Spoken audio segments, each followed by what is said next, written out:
What plus Jesus have I put in my equation for contentment?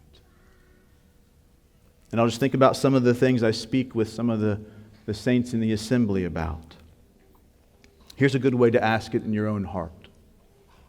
Everything would be okay if... What? What comes to your mind in that? Everything would be okay. I'd have soul satisfaction. I've got Jesus, but everything would be okay if this. Everything would be okay if I was married. Or if you are married, everything would be okay if my husband would just lead me like those other men lead their wives.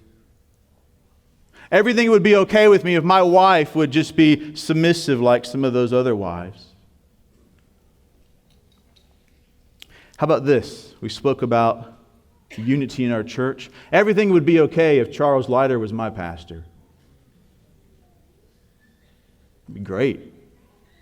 Or if the people in my congregation were like those people at the fellowship conference, just so zealous for the Lord, everything would be okay in my life if I could just have a fellowship like that.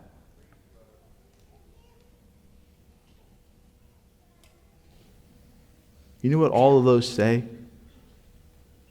Jesus isn't enough.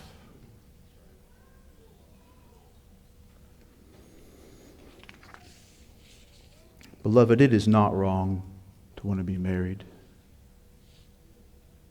Next month I'll be married for 20 years, and I'm so thankful for my wife.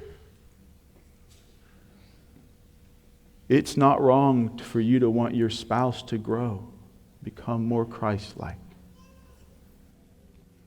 It's not wrong for you to want to have health. That's not wrong.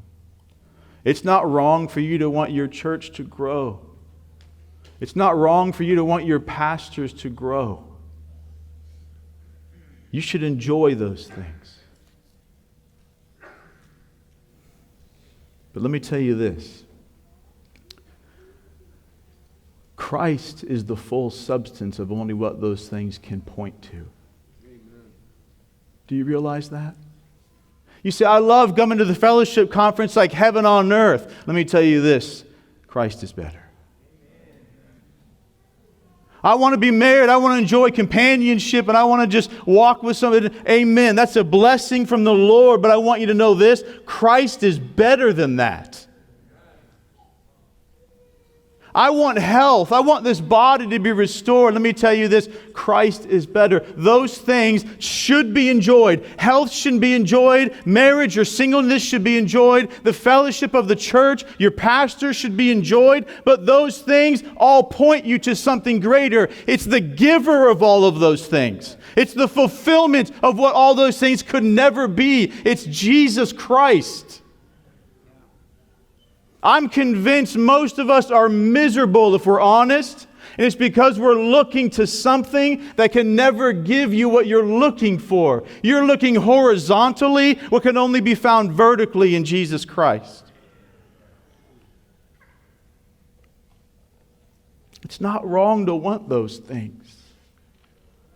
But it's wrong to not be content if you don't have them. Because it says, Jesus, you're not enough for me.